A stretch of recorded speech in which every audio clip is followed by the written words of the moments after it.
안녕하십니까.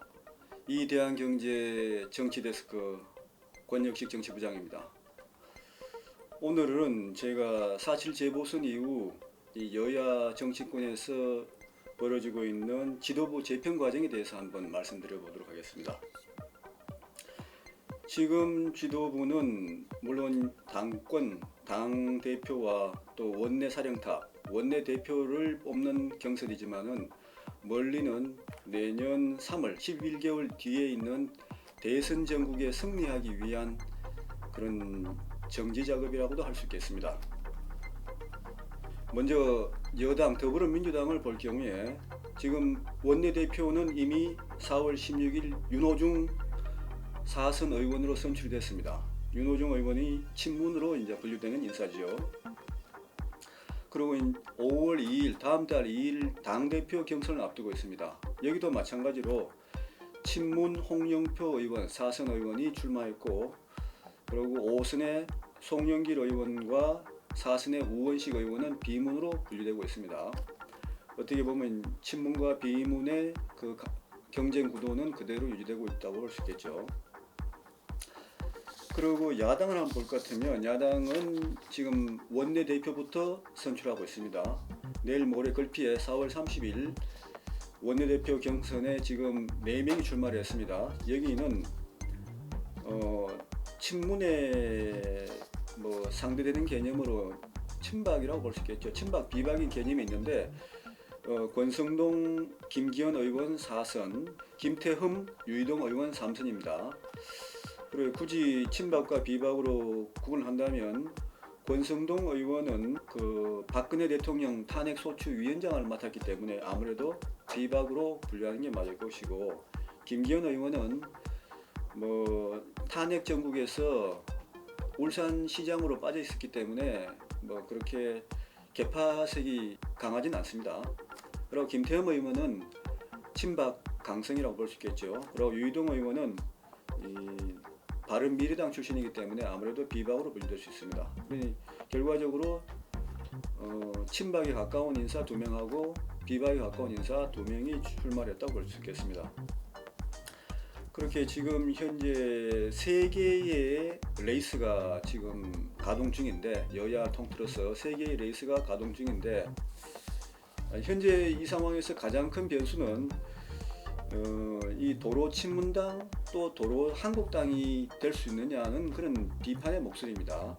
도로 친문당이든 도로 한국당이라는 것은 이 선거 패배의 경험이 있는 당이죠. 도로 친문당 바로 최근에 4.7 재보선에서 패배를 했습니다.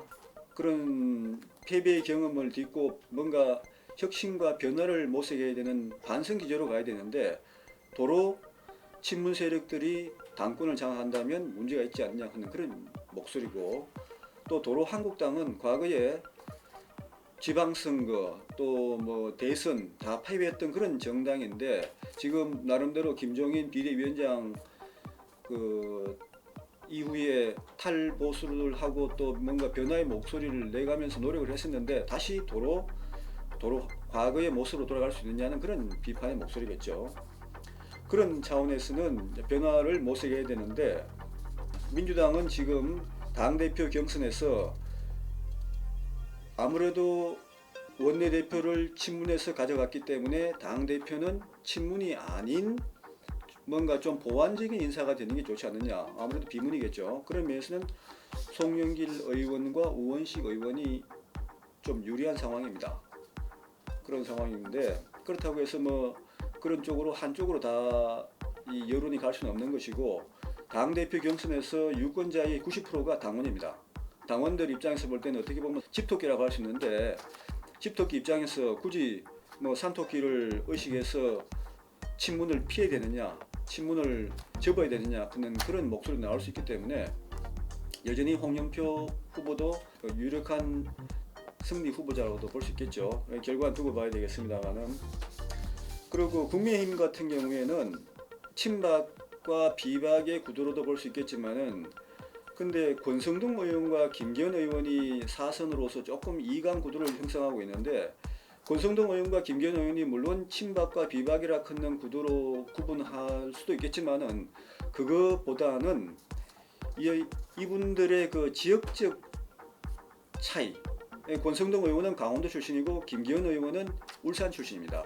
어떻게 보면 영남과 비영남인데 그런 관점에서 볼 때 과연 그 영남 후보를 지지할 것이냐 안 그러면 비영남 후보를 지지할 것이냐는 갈림길에 있을 수가 있겠죠.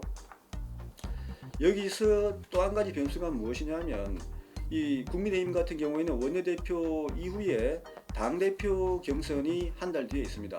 5월 말이나 6월 초에 있을 예정인데 이때 거론되고 있는 후보들이 주호영 현 권한대행, 조영태 의원, 홍문표 의원, 그리고 또 초선 대표론으로서 김웅 의원 등등 거론되고 있는데 현재로서는 주호영 의원이 가장 유력한 주자로 거론되고 있습니다. 왜냐하면 같은 오선에 정진석 의원과 서병수 의원이 불출마를 선언했기 때문에 그렇습니다.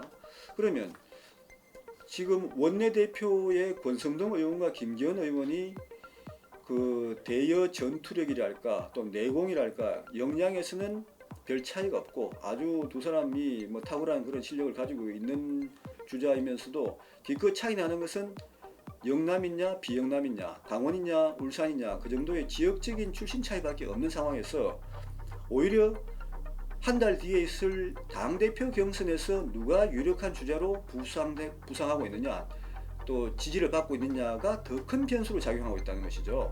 무슨 말씀이냐 하면 만약에 한 달 뒤에 당대표 경선에서 주호영 의원을 지지하고 싶은 주호영 의원이 당권을 잡는 게 바람직하다고 생각하는 사람들은 미리 눈앞에 두고 있는 원내대표 경선에서 전략 투표를 할 가능성이 높다는 것입니다.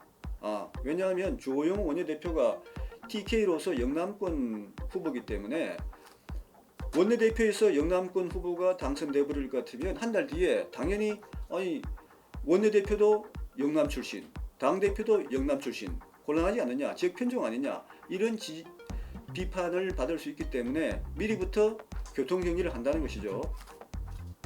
그래서 비영남권인 강원 출신의 권성동 의원이 좀 더 프리미엄을 얻고 있는 상황입니다. 단지 이제 거기에 대해서 일률적으로 권성동 의원 쪽으로 힘이 쏠리는 것은 아니고 김기현 의원은 PK 의원들이 소속 의원들 가운데서 가장 지분이 많습니다. 그건 3분의 1을 차지하고 있는데 이 TK와 PK는 다르다. 나중에 주호영 의원은 TK이고 주호영 의원이 당선되더라도 김기현 의원은 PK이기 때문에 굳이 영남으로 묶을 필요 없다. 그러면서 이번에는 PK 출신 원내대표가 나와야 된다면서 또 지역 의원들이 지지하고 있는 그런 힘이 있기 때문에 김기현 의원도 두고 봐야 됩니다. 지금부터 이미 결론이 났다고 속단하기는 이르고 그런 상황인데 또 한 가지 또 재밌는 게 뭐냐면 한 달 뒤에 당대표 경선이 끝난 뒤에 국민의힘은 대권 레이스로 접어들게 되어 있습니다. 당헌 당규상 D-120일 전까지 대권 후보를 정해야 되기 때문에 오는 11월 10일까지 어떻게 보면 11월 초순까지 대선 후보를 정해야 됩니다. 현재 대선 후보로서는 국민의힘 안에 들어와 있는 유승민 의원, 그리고 당 밖에서 복당을 기다리고 있는 홍준표 무소속 의원, 그리고 또 합당 대상인 안철수 국민의당 대표, 그리고 또 지금 정계 진출을 모색 중인 윤석열 전 검찰총장 여러 주자들이 있습니다만은 만약에 당 대표로서 주호영 권한대행이 당권을 쥐어낸다 그럴 것 같으면 이게 또 대선 구도에 영향을 미칠 수밖에 없습니다. 왜냐하면 주호영 권한대행이 TK이기 때문에 지금 거론되고 있는 이 대권 주자들 중에서 TK 출신이 두 사람이나 있습니다. 바로 유승민 전 의원과 홍준표 무소속 의원입니다. 이 두 분은 바로 지역구가 대구에 있고 전 지역구든 현 지역구든 대구에 있고 또 크게 보면 같은 영남권이고 하기 때문에 만약에 당권을 TK가 지킬 것 같으면 당연히 대권 후보는 BTK 쪽에 관심이 갈 수밖에 없습니다. 한 지역에서 당권과 대권을 동시에 진다는 것은 명분상도 그렇고 모양새도 좋지 않기 때문에 이 간표 요인이 될 수밖에 없습니다. 굉장한 본인들 입장에서 볼 때는 굉장한 그 치명적인 결격 사유가 될 수밖에 없는 것이죠. 그러면서 볼 때는 이 유승민 전 의원과 홍준표 의원은 이 주호영 의원이 당권을 지는 데 대해서는 뭐 내심 반기지 않을 것으로 짐작됩니다. 이런 상황에서 만약에 유승민 의원과 홍준표 의원이 핸디캡을 안게 된다 그럴 것 같으면 뭐 안철수 국민의당 대표 그리고 또 윤석열 전 검찰총장이 그들에 대한 관심이 더더욱 높아질 수밖에 없겠죠. 이런 상황에서 이 앞으로 대선 전국으로 이어지는 이 11개월 과정에 대해서 전반적인 뭐 파워 게임이랄까 권력 구도를 한번 짚어봤습니다. 다음 기회에 더 좋은 이야기로 다시 뵙도록 하겠습니다. 감사합니다.